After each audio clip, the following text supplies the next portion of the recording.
Today I want to talk about the AI or artificial intelligence bubble. Specifically, I want to compare it to the various cryptocurrency and Bitcoin bubbles that we've seen over the last 10 years or so. Try to understand where we are in that cycle. I want to talk about the media and how it helps push not only narratives that are just kind of very helpful to AI equity, kind of like across the board, both private as well as public equity, and even the notion of AI doomerism, right? The idea that there's going to be a superintelligence, a general superintelligence that takes over the world. That also seems to be engineered for this goal of pushing up equity, just finding more froth in the economy, right? We're in this kind of state of hot potato when it comes to wherever you could get value, extract value. Over the last year and a half, that's the kind of regime that we've been in. I also want to talk about figures such as Elon Musk. He is, in some respects, I guess, the grim reaper of markets. If you followed some of his commentary over the past year and a half, some of his actions over the last 2-3 years, the kind of declarations that we get from the Elon Musks of the world along the lines of we need a pause in AI research. We should really sort of examine that critically and understand the implications of those statements fueling the kind of like AI hype that we have going on right now. So first of all, if we're going to put artificial intelligence into any kind of specific trend in society over the last few decades, or perhaps the past century and longer, one of the trends that I would put it into is we've had this kind of ransacking of the commons. We've had so much sort of public goods, common infrastructure that has been sort of like totally sucked dry and essentially privatized. This is true in terms of, if you look at the tax regime starting in the 50s or so, taxes in the United States have started getting, at that point, more and more regressive. This started to intensify a little bit in the 1960s, and this really kind of started going full bore ahead during the Reagan administration and beyond. To tap Elon Musk again, we had decades of public funding that essentially kind of got NASA to where it was, putting people on the moon, that sort of thing. All of that was just, it wouldn't have been possible with private companies simply because the idea of public investment is you don't necessarily need to see a profit right away. And perhaps some things are beyond a profit motive. Perhaps, for example, in the long term, space exploration could create tons of profit for the entire world, right, in terms of like resource extraction and perhaps colonizing other planets. But in the meantime, we need to keep putting money into essentially a kind of black hole. Government can do this in ways that are both productive as well as abusive. But the point is, something like SpaceX would not ever exist if it weren't for all that public infrastructure. And this idea of privatization, right, these waves and waves of centralization and privatization, it applies to artificial intelligence as well. We have so many images, right, both by painters, kind of like they're well known, whether it's like Van Gogh, Rembrandt, whatever, Picasso, to we have all kinds of illustrations that have been, littering Google for many years, or all sorts of amateur art websites. AI has sort of extracted value from all that. It never paid creators in any form. There's really no kind of like easy and robust way to make sure that in the future there's any like real compensation plan. There's also the idea that just by its nature, AI companies that are just kind of like in the business of extracting value, whether it's from text or from images, they're always going to get a lot more than what they put in. Whereas the kind of like baseline of all the writing online, all the images online, they're necessarily always going to get a much smaller share of whatever revenue that might be generated. Again, if they get any kind of share at all. Specifically with OpenAI, there's also the question of what exactly happened when it went from being a nonprofit entity, which granted, I mean, it is often a bullshit designation, but still, it went from being essentially a nonprofit entity to a for-profit. So we begin under the assumption of this is going to be a kind of like, I don't know if they were making claims that they were going to be open source or what. I forget exactly the details of that, but the idea was any kind of profit motive related to AI would necessarily put kind of like wider concerns of, everything from job displacement to safety and security on the back burner, right, in exchange for actually maximizing profit. Nothing about that has actually changed. I mean, that dynamic, that logic that applied almost 10 years ago, it still applies now, but it is now a for-profit company. But again, right, it's this idea that we're going to begin with a set of assumptions, right? This is going to be for the public good. And little by little, it's essentially a ransacking of other people's goods and really giving nothing back in return except essentially displacement for the majority.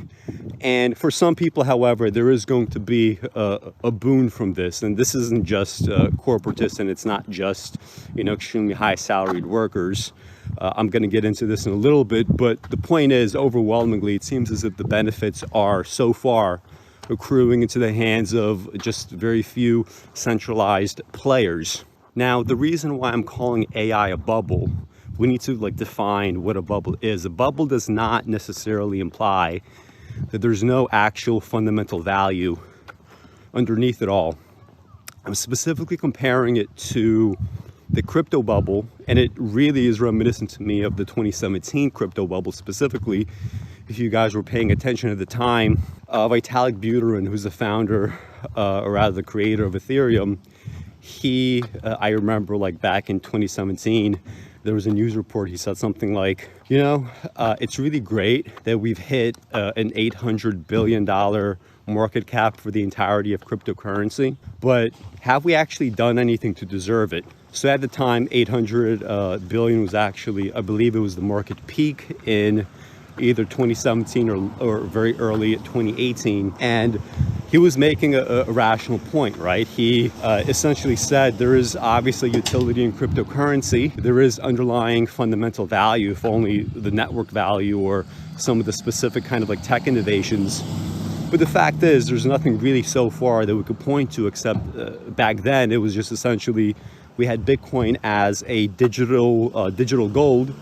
It was clearly not a payment system because, at the peak in 2017, Bitcoin transactions were anywhere from 10 to $50 or even $100 per transaction. And at the time, you had smart contracts with Ethereum, but they also didn't scale. At its peak back then, people were paying hundreds of dollars for a single transaction because there was no L2 scaling solutions for Ethereum at the time. So essentially it was all right, we have some of this promise in the future. There's not anything really going on right now that would warrant a nearly $1 trillion valuation, right? There's fundamental value, but the froth has exceeded the obvious sort of fundamental potential of these various chains. The same is now currently applicable to artificial intelligence. Just like with crypto, this is not to say that there are not use cases in artificial intelligence now. And it's also not to say that artificial intelligence won't be absorbed into kind of mainstream culture and our way of doing things in the same way that the internet has been or whatever, right? I think that is applicable to cryptocurrency in the future. It's also clearly applicable to artificial intelligence in the future. But right now, it is, to me, very obviously in a substantial bubble. So in the last couple of months, I did pay for that premium ChatGPT stuff. And I was just, playing around with it. Most days I just had various prompts. I tried to figure out, is there something that I could do that would be useful to YouTube? Is there something that I could do that would be useful in terms of my own work? Can I sort of get the chatbot to do interesting things when it comes to literature or poetry? And again, as I was using, I just kept asking myself, what exactly are people paying? I think it's $20 or maybe $30 a month. I think it's $20 a month. I forget. What exactly are people paying $20 a month for? Are they essentially just kind of playing around with something that they think is fun and cool? Or are they really getting substantial amounts of value from it? Now, I think there are some areas where even ChatGPT has value. It's not that you can't find this already, but you could, for instance, ask it to code up a website for you, right? A basic kind of template. You could find templates elsewhere, but it is kind of easier to get it done this way and to ask specific questions. Why did you make this programming choice? What about, this? What about that? Can you explain the coding logic here? Can you explain what you did there? Normally, if you do any kind of coding, you find yourself doing a lot of just question asking on various forums. That takes time. You put up a question, you have to wait sometimes a few hours or a few days to really get an answer that you could find useful. ChatGPT makes that faster. There's things that it could do in terms of just summarizing text. But even that, to me, seems to be very kind of sketchy because, for instance, like one of the things that I tried to do was I fed an actual quality transcript of my show Artifact number 39 that I did with the Irish poet Laura Woods. We did a show on Nietzsche, specifically it was Nietzsche's gay science. You actually can't really find that many discussions of it in depth online, whether it's on YouTube or whether it's through text. People aren't really discussing it all that much.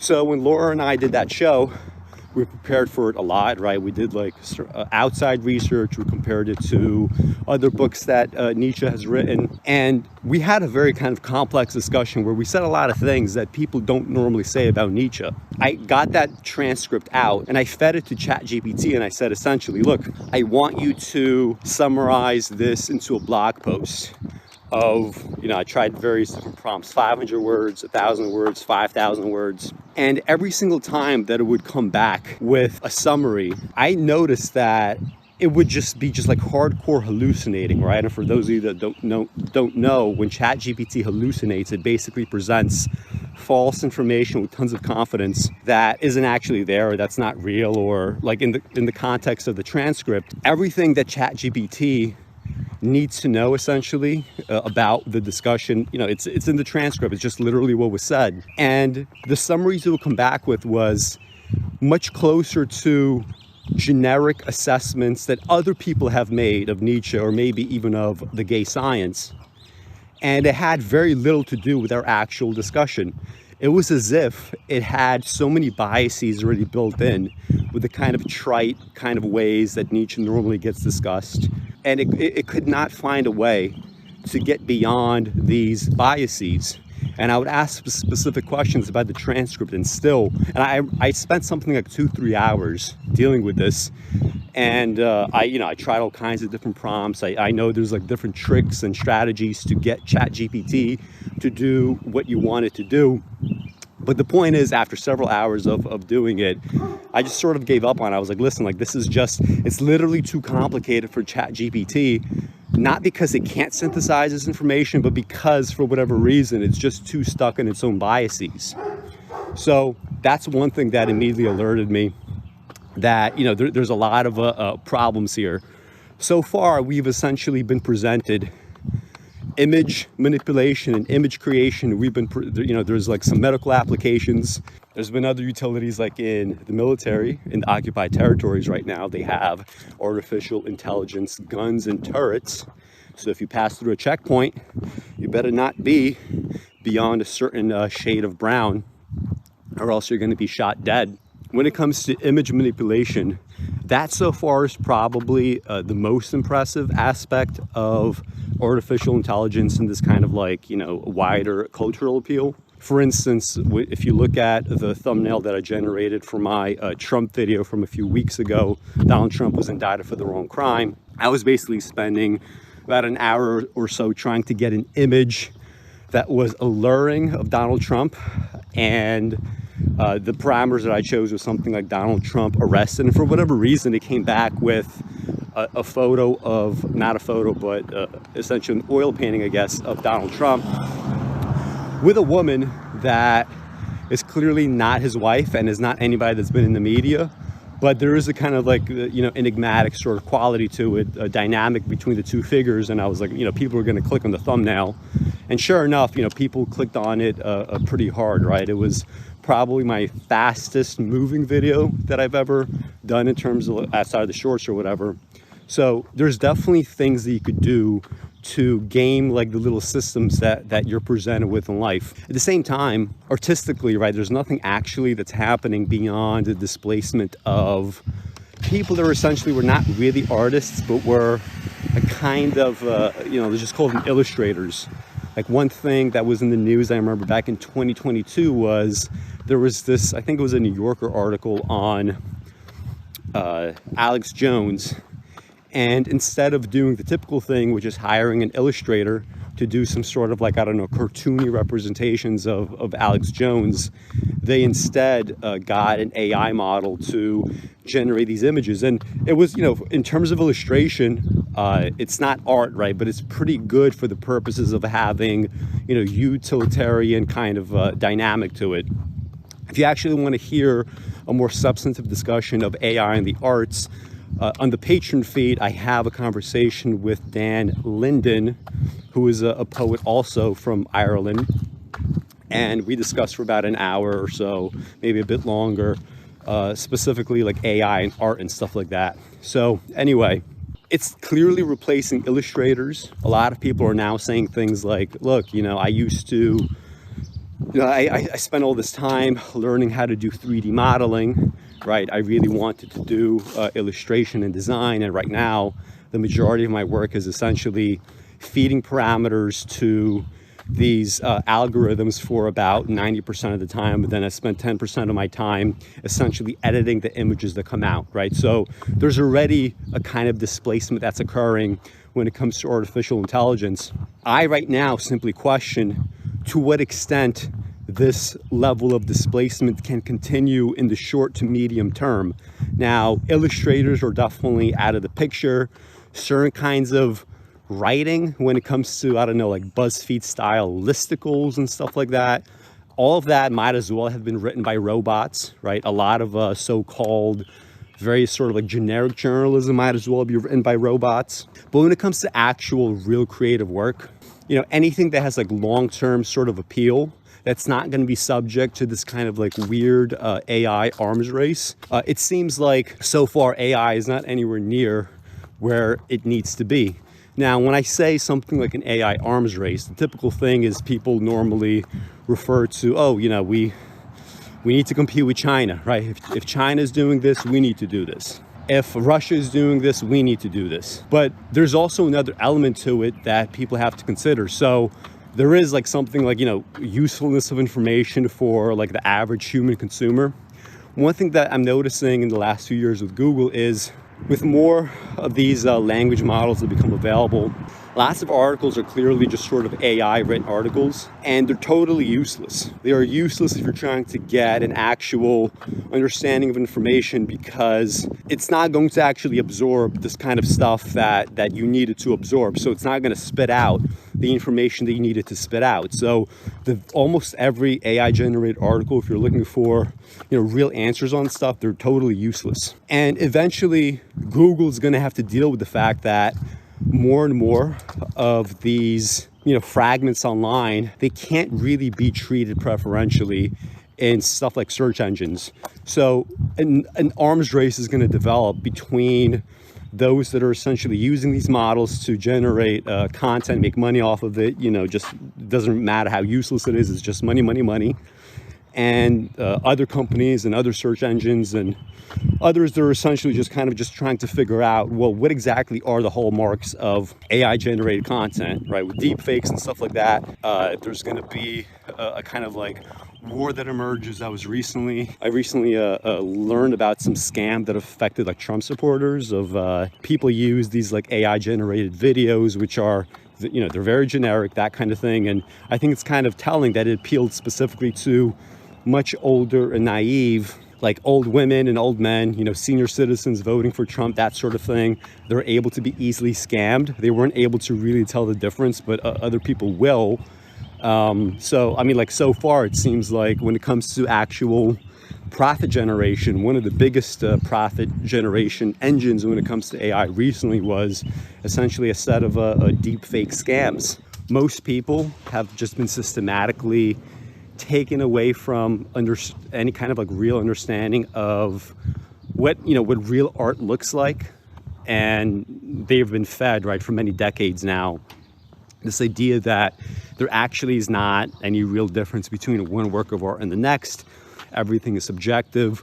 You're supposed to essentially love all things equally, and if you don't love all things equally, it's fine because it's still just only your personal opinion. When you see the kind of like total sameness when it comes to AI art, the knee-jerk response will be, it doesn't actually matter all that much. We could just kind of accept where things are. This is kind of the new regime when it comes to the arts. It doesn't matter. And I think honestly, a lot of people will fall for it. If you look at some of the Hollywood films and some of the kind of like typical literature that's been created in the last few decades, it might as well have been written by an AI, right? In a lot of these situations. And there's been like scandals in the past year or so where people are releasing novels, right? And they tend to be like very kind of like, like pot boiler type of stuff. It tends to be very like hacky sort of genre writing. And, lots of people, they have their own sort of personal attunements and desires and cravings. And because the kind of like level of writing is never going to be very high in those situations, a robot could essentially write all that, right? The details never actually really matter. At the same time, there's clearly going to be a reversion to the mean. I don't know exactly what the timing of this is going to be, but what I'm saying, people will start to, I think, slowly recognize. And things like companies that went a little too hard into the idea of, we're just going to essentially outsource all of our writing, for instance, to a robot, they're going to find that, well, look, we're actually creating new problems as we think that we're solving other problems. The new problem that you're going to create with AI writing is you now need an editor to really check through the stuff. If there's like significant problems in the writing, you're going to be spending a lot of time editing, much more than if you would have like written the piece yourself, right? You would essentially be now resolving problems, right? You are creating new issues even as you think that you're resolving them. And as this is happening, value is being extracted elsewhere through a kind of like, maybe let's just call it like hot potato economics, right? In the sense that if you look at, for instance, what was going on in the crypto bubble of 2017, but also even like when it started to deflate in first few months of 2022, and you pay attention to how that little, I guess economic microcosm was behaving, there was this sense that no new money was ever actually coming in. It was just people were finding little mini narratives to jump on, whether it's like metaverse or gaming or anything. And as they would jump to a new narrative, money would flow there, but it would flow out from something that was already pre-existing, right? It wasn't like something new that was being generated. We will soon have, to the extent that companies continue using AI, another kind of hot potato quality here. A company will rebrand itself as, we are now doing AI. Given the fact that rate hikes, as well as the bear market of the last year and a half in equities more broadly, just like assets more broadly, actually, given the fact that all that was happening, now the market is very much in search of new narratives to jump on, not because it's going to generate new capital, but simply because we're going to be able to play this game of hot potato and still make some money in a kind of stagnant system. Now, when it comes to the actual deflation of this bubble, it's probably not going to look like something like the dot-com bubble deflation. And it's also not going to be as deep of a kind of winter that you get in some of those like early cryptocurrency cycles. Right, in the same way that right now, I guess we could say that the cryptocurrency bear market was brutal for some people, but the fact is, just under the underlying sort of asset value, it did not go down as sharply as it used to. It did not go up as hard as it used to, but this is simply what happens when you're just searching for a new kind of equilibrium. Cryptocurrency showed that there are legs to some of these narratives, whether it's, sort of like digital gold and Bitcoin, or, smart, easy, cheap, smart contracts, that kind of thing. It's not going to go down as hard as people necessarily might otherwise expect. Now, it is also true that when bubbles form, they do tend to take on a life of their own. So, for instance, right now we have personalities saying things like, we need a pause in AI research. We need to sort of like, take stock of where we are. We need to kind of like understand where there's going to be, employment displacement. We need to take seriously threats of like a super intelligence that might be hostile in some way. Even if there is some level of rationale to all this, the other effect of these kinds of statements is we're just pumping AI equity, aren't we?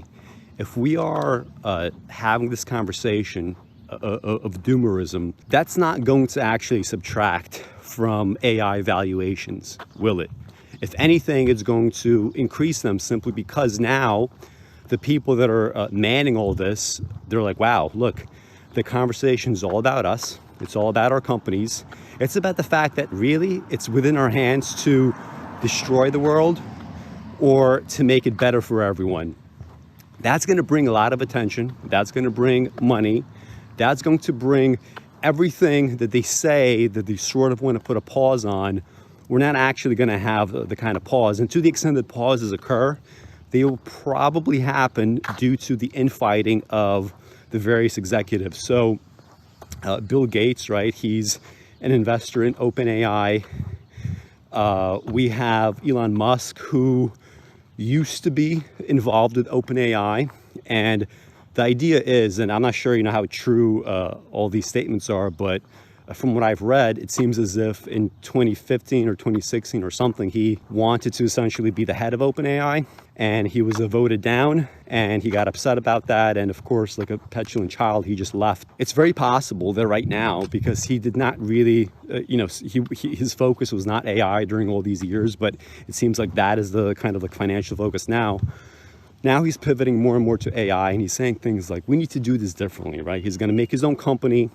He's going to do his own thing here. And Elon Musk, who is a kind of like grim reaper when it comes to the markets, when Elon Musk gets involved in anything in the last few years, it's always kind of like at the tail end of bubbles, but not in a way where he just like totally deflates it himself personally, right? It's more so along the lines of when he's getting into Bitcoin, for instance, when he sees it going up, the fact that he has so many Twitter followers, the fact that people pay attention to what he says, that's gonna, for whatever extent of time, just pump the price and sort of keep things going.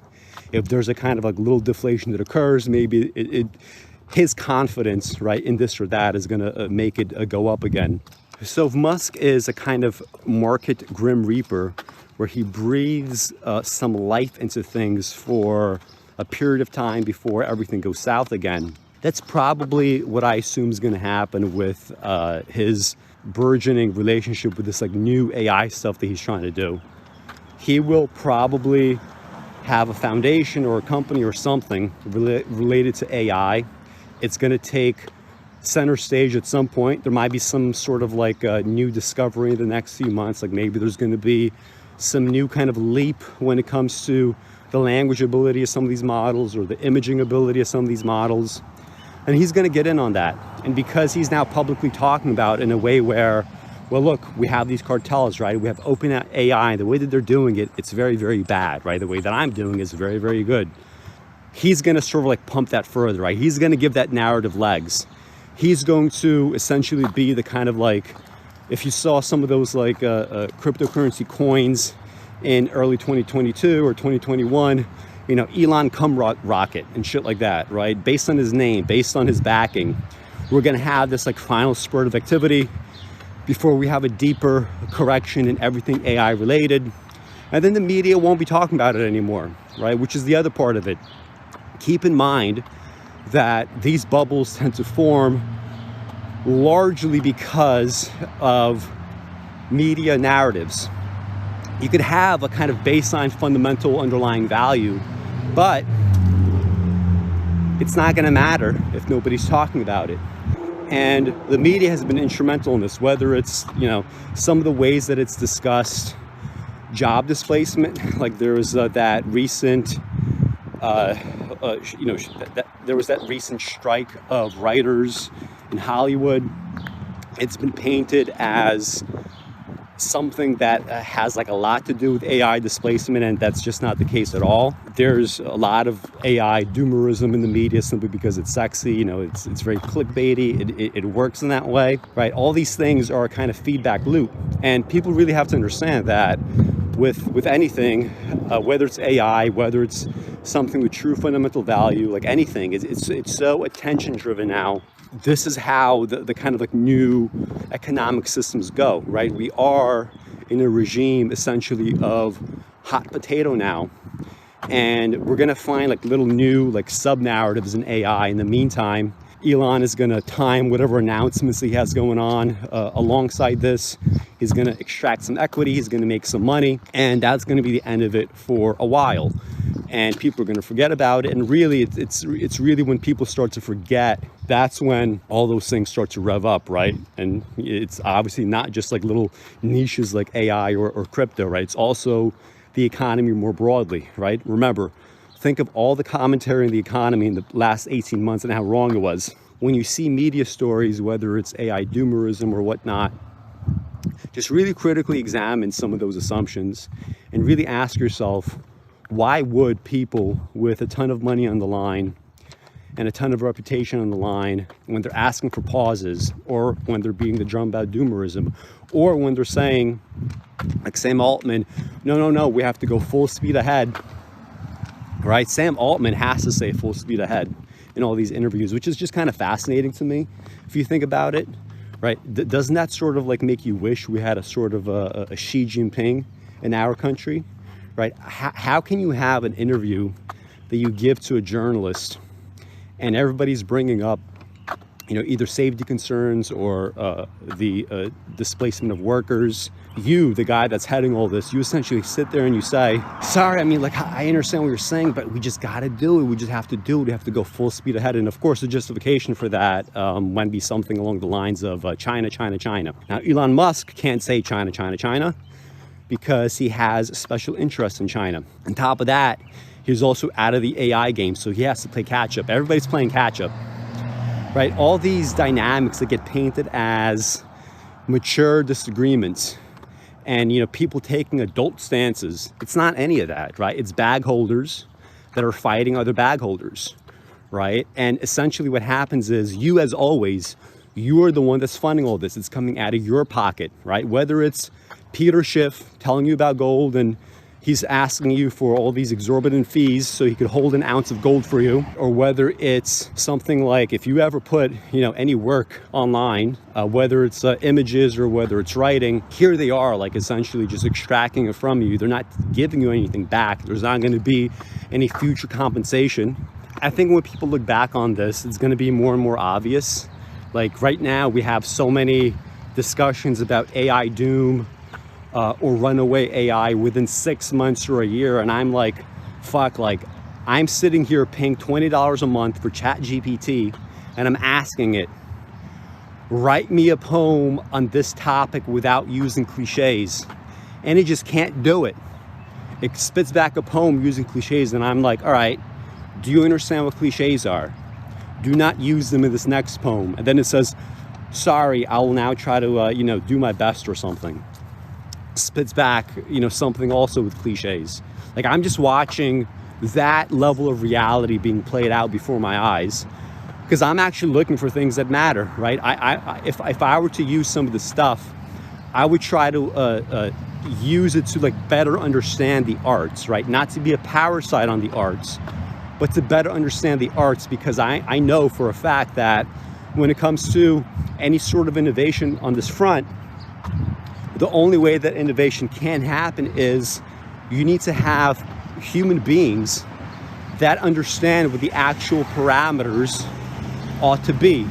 Like total non-artists, they get involved in all this, and you have the kind of mess that we emerge with. And it's not, it's not even part of the discussion, because there's actually no money in it, right? There's no actual money in making a great poem versus a totally piece of shit poem that happens to have, maybe some popular kind of appeal. So when I say that AI is in a bubble, the one thing that gives me pause is the fact that just like dealing with people and dealing with the programmers who are doing this stuff and dealing with art critics and art consumers and just like cultural consumers and the kind of political debates that I hear, I just know that people can't really effectively tell the difference between image and reality, different forms of reality, different levels of reality. So when I say that AI is in a bubble, it's a bubble with those caveats in mind, whether it's people not really understanding reality or being able to differentiate between various levels of reality, or it's something as simple as, look, this hot potato game, it still has legs, doesn't it? The economy still has legs. The equity markets have a ton of legs.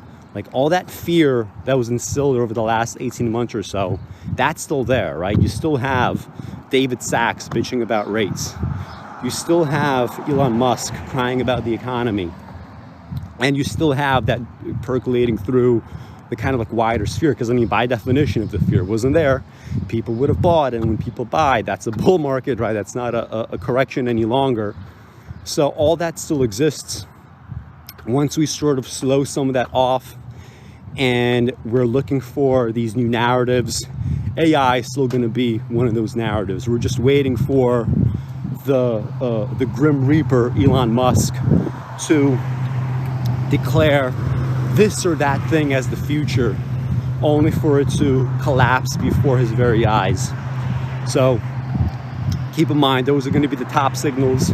Pay attention to Elon Musk, but not in the way that he wants you to pay attention to him. Pay attention to him in a way that is becoming of someone with a little bit of your own personal, hard-won, hard-cultivated intelligence. This has been Alex Sheremet of Automachination. Like, subscribe, patreon.com/Automachination, and I'll see you soon.